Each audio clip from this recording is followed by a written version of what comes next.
So I've been in the DC area for, I think, 16 years now.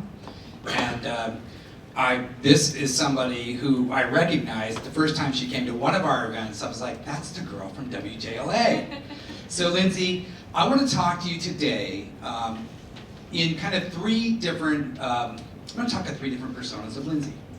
All right. I'm going to talk to Lindsey, the journalist who sat behind a desk for 20 years and started reporting on AI several years ago, and obviously took an interest. And then I'm going to talk to you as somebody who's come out from behind that desk, and now is on the other side. She's come out, and she's independent now. She's an independent journalist covering the AI space. Let's give her a big hand for that. That's a huge move. And trust me, you know, when you've been negotiating your contracts all the time and you've got that security to let that go and come out on the other side of the desk is a huge move. And then the third persona of Lindsey I want to talk to you about is as a musician. Yes. Today is Elton John's birthday. Oh, wow, look at that. Elton John's birthday, my goodness. Okay, so Lindsey, if you don't mind, tell us a little bit about your career journey as a journalist and how that led you to kind of discovering that AI was something you really wanted to go deep into. All right, so I'm going to go way back. Okay. So even though I've had a 20-year career in TV news, I actually got started in middle school, believe it or not. I was the editor-in-chief of the school newspaper. I was writing at the time about the war going on in Albania. I'm part Albanian, I'm mostly Greek, also part Albanian. And I was really just trying to get the word out about what was happening. And you know, what led me down this big road is because I've always wanted to help people and help humanity. So I was trying to figure out how I was going to do that. And I know you're going to bring music up in a little bit, but I had this decision I had to make about whether I'd pursue music or pursue journalism, and I went the journalism route. And now I'm learning how to kind of meld these together. But you know, I started very young, and I think I was at an advantage for knowing what I wanted to do at such a young age. But as things progressed, I started out with newspaper, and I went to college, and there was something about the TV side that really interested me.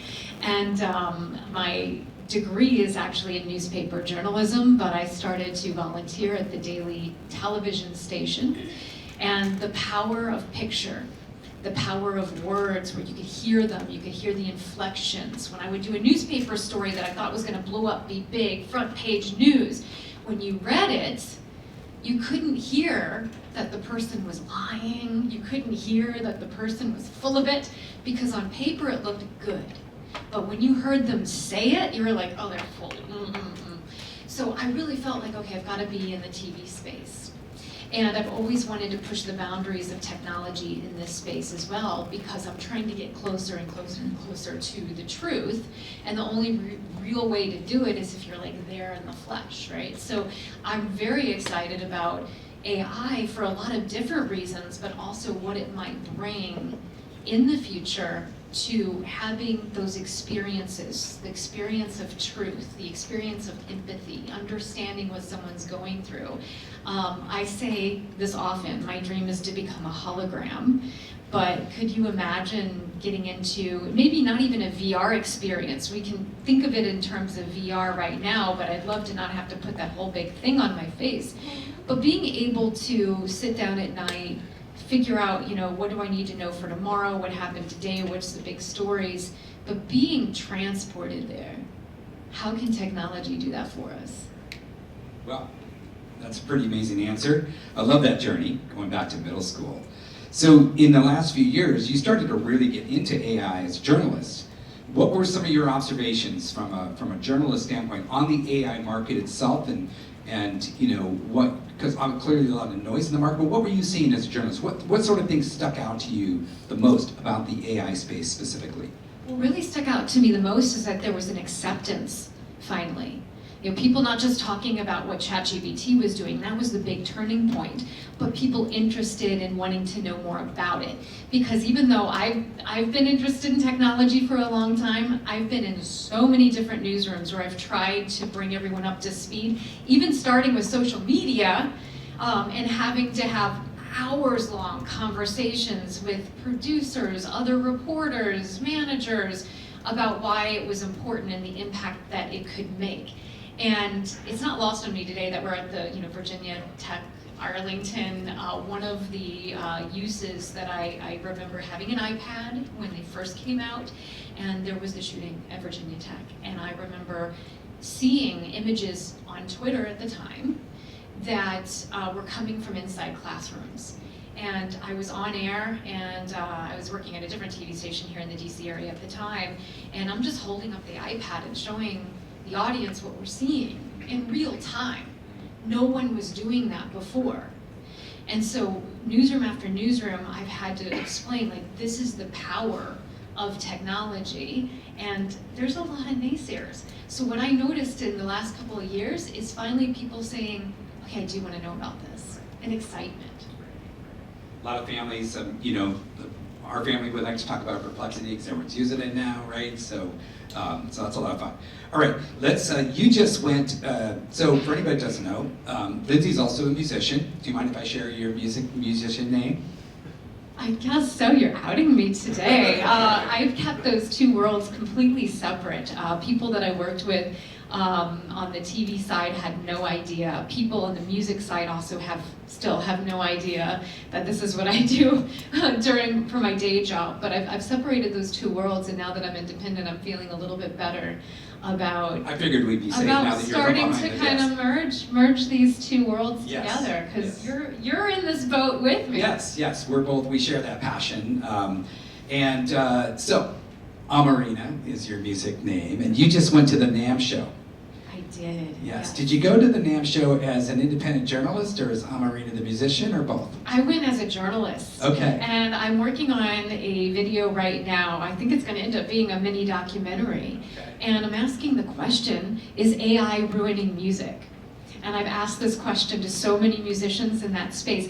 NAMM, I didn't know what NAMM was until I really got really into music. I've always been into music, but I did the dive into music. It's the largest music conference in the United States, and it's not really supposed to be open to everyone. It's open to everyone right now, but it's mostly a conference for people in the industry, buyers, people that are selling, but there's a lot of musicians that are there kind of showing off the gear. It's really cool. So I went to that space, and I was able to do formal interviews, impromptu interviews, and I do have a couple of big names that answered my questions, including Roseanne Cash and Jackson Brown. oh my God, that's amazing. Yeah. That's amazing. Very cool. Well, thanks for letting me share that Yeah. side of you. Yeah, I mean, it's neat to talk about AI in music because musicians are afraid of it. How many musicians in the audience? Nice. Very nice. Very cool. Quick plug, I have a show at the bar downstairs this Saturday with my band 6 Feet Apart. So I'll be practicing tomorrow night, getting tuned up for that. All right, so as an independent journalist now, I've also noticed that you cover robotics, and what part of the industry, where do you see, what's most exciting for you now as you look forward kind of as an independent journalist, what you're going to cover, but because there's a lot of things happening at once, let's say robotics and AI, but certainly don't sleep on crypto or quantum or some of these other things. What are you seeing and what are you excited about? I'm excited about all of it. That's the great thing about being an independent journalist. I don't have to pick a lane. I know so many people are here today trying to figure out what does this mean for my industry and what I'm going to do and how do I upskill. For me, I have not been able to pick a lane at all. You mentioned robotics. I love robots.